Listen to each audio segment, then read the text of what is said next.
Hot Springs Village Inside Out is a closer look at the greatness of Hot Springs Village, Arkansas and the surrounding areas. People, places, experiences. Hot Springs Village is one of the most beautiful places on earth.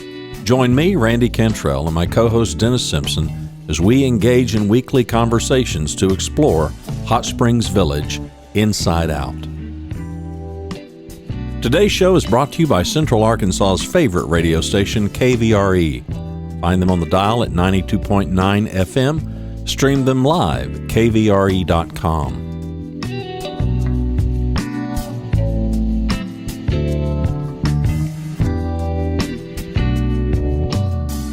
RE/MAX of Hot Springs Village. The award-winning RE/MAX of Hot Springs Village is the largest real estate office inside the village with over 30 full-time agents and support staff. Visit them to learn more about this beautiful place to solve your real estate needs.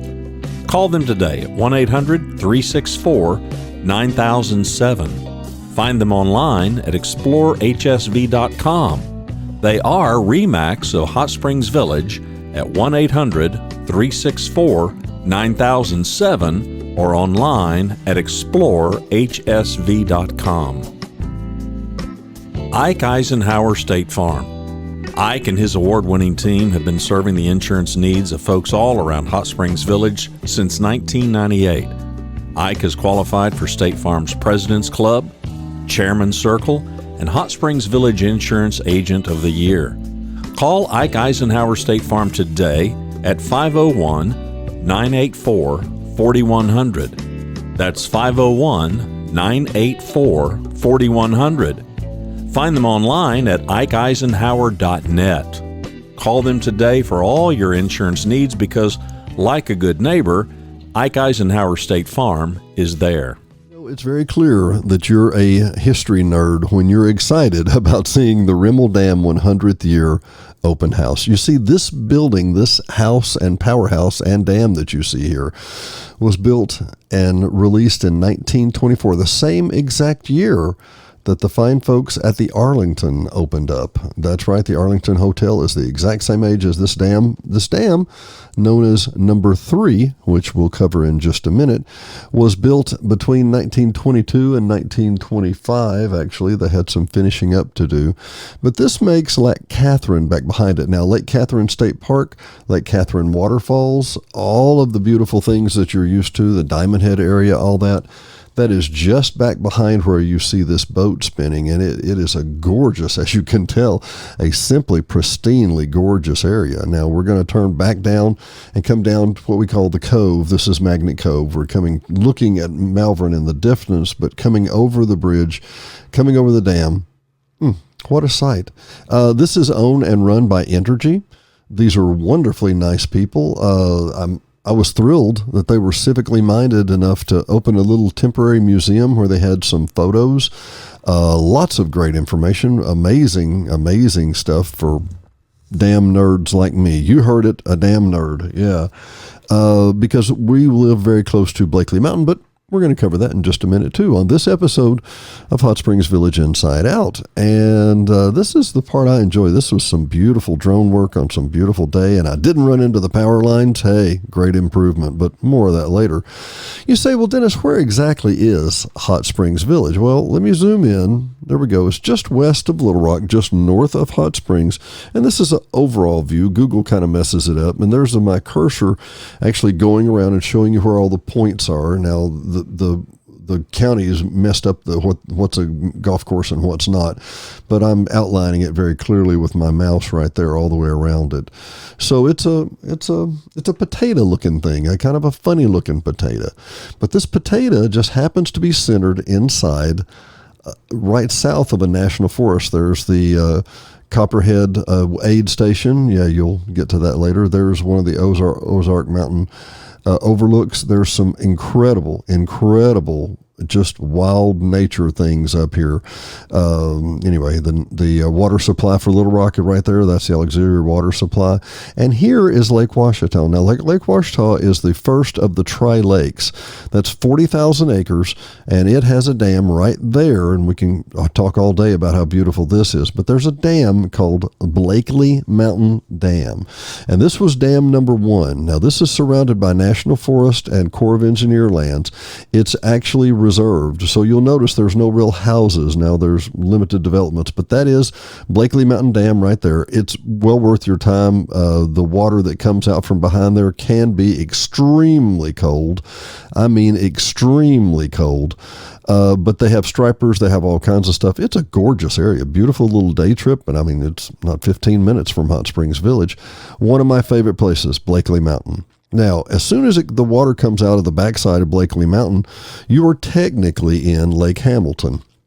Lake Hamilton is basically what the new part of Hot Springs has built up around now, and you'll see it's a circuitous route. But when you get back down to like where the airport is here, Bubba's Brews, places like this, it really makes the shape of a lake pretty good. Now, this lake is, if I'm not mistaken, I want to say it's like 18,000 acres. Ouachita is 40,000. This is 18,000. And then it has a dam. It has Carpenter Dam, which was dam number 2 when they built this entire project. There's dam number 2.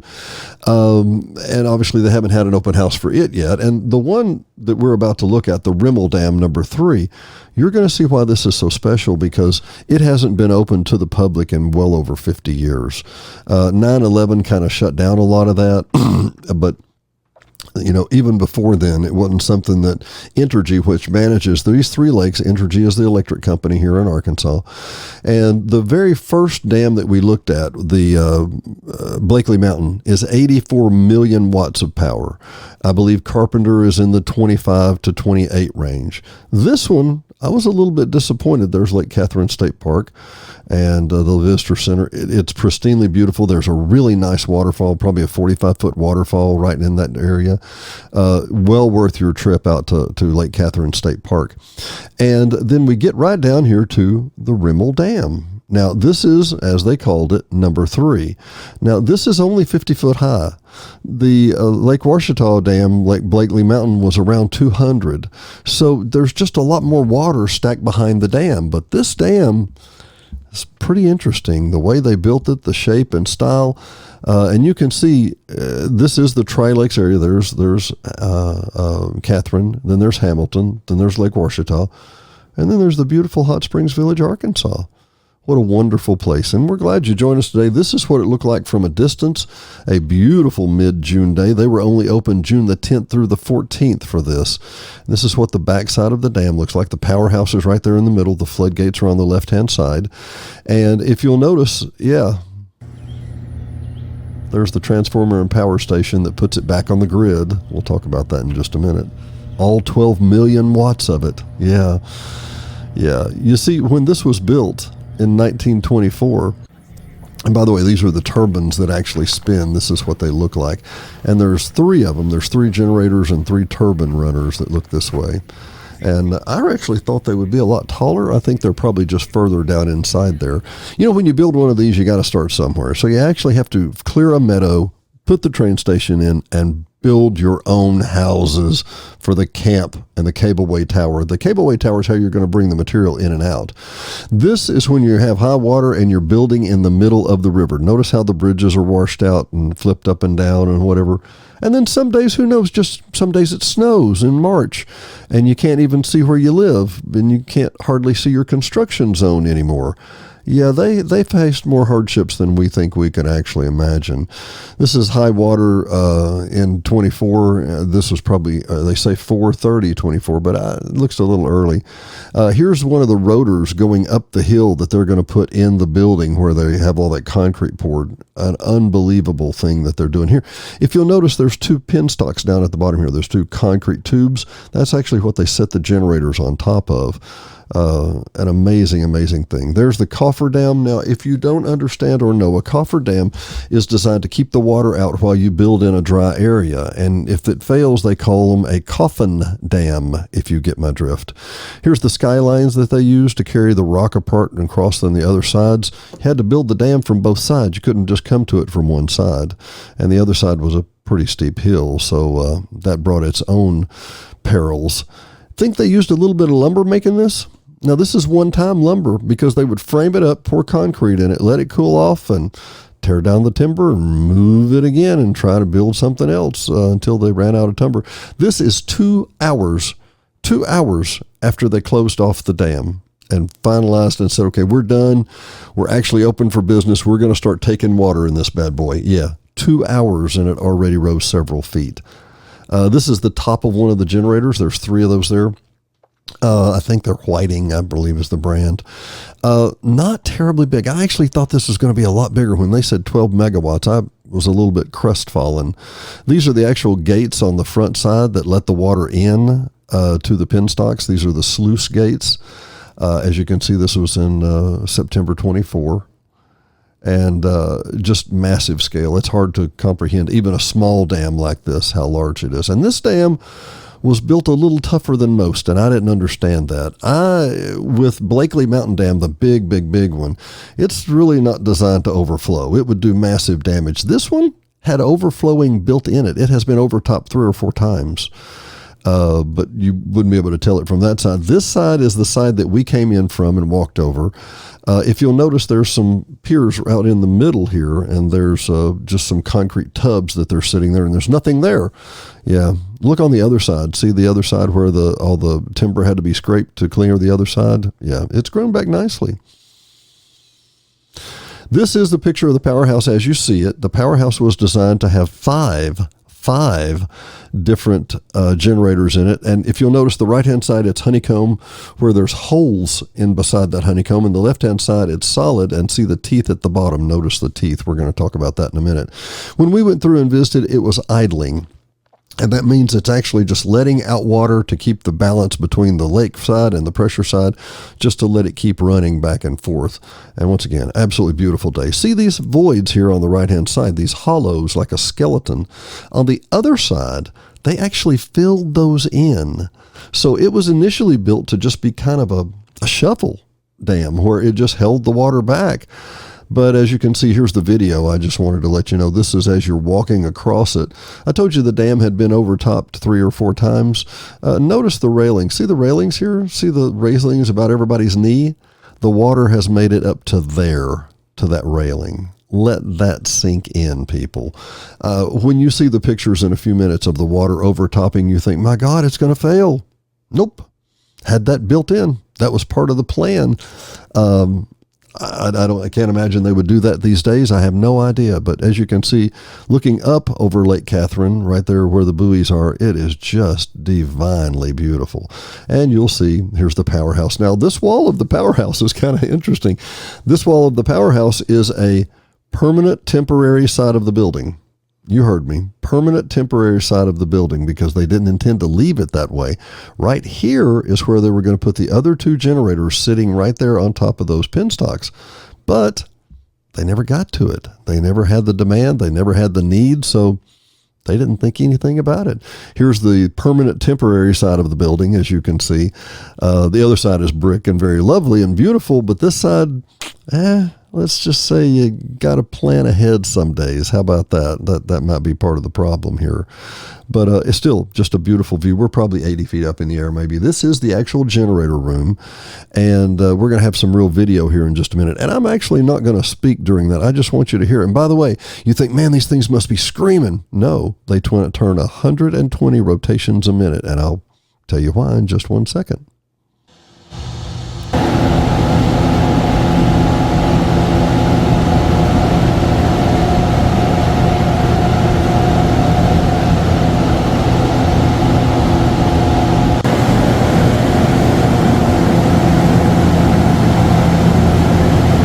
The generators spin, that they push 60 hertz on one side, positive, 60 hertz on negative. That's how we make AC.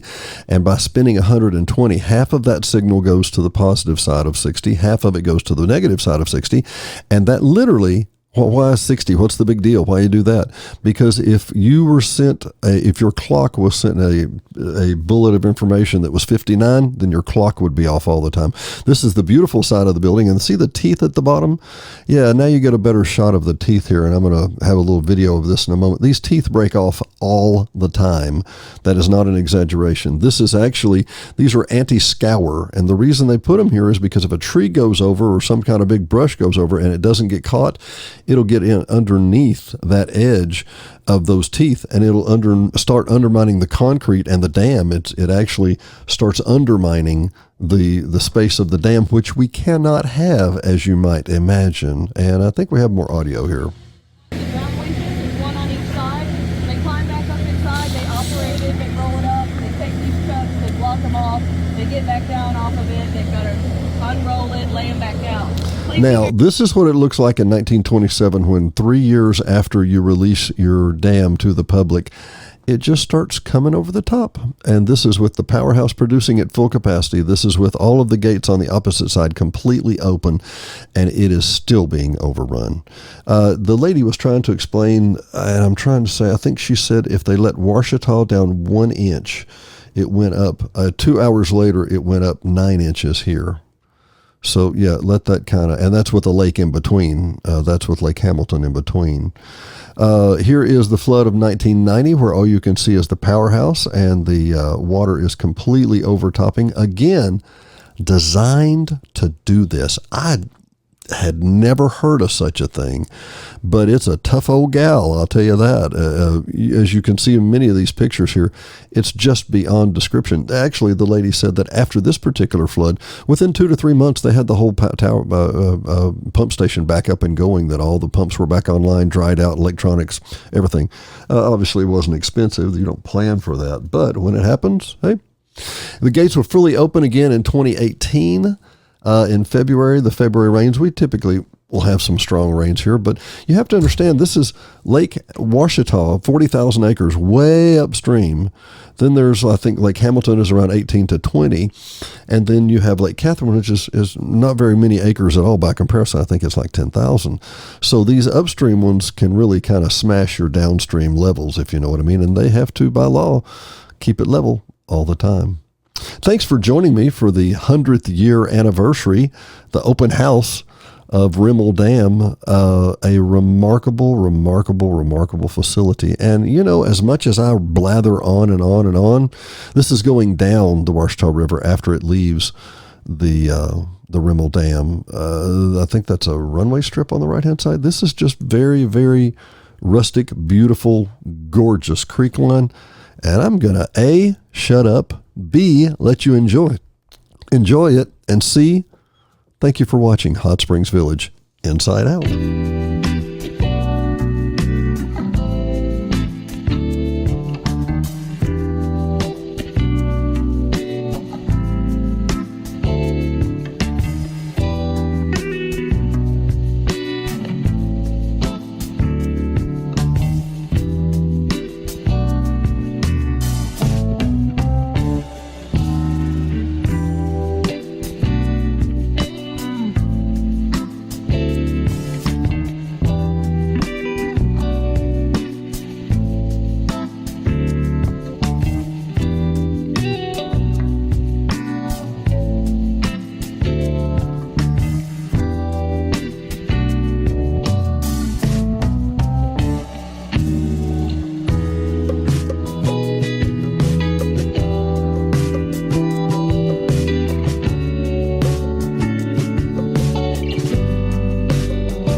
Thanks for watching and listening to Hot Springs Village Inside Out, a weekly podcast starring Hot Springs Village, Arkansas. Visit the website at hotspringsvillageinsideout.com.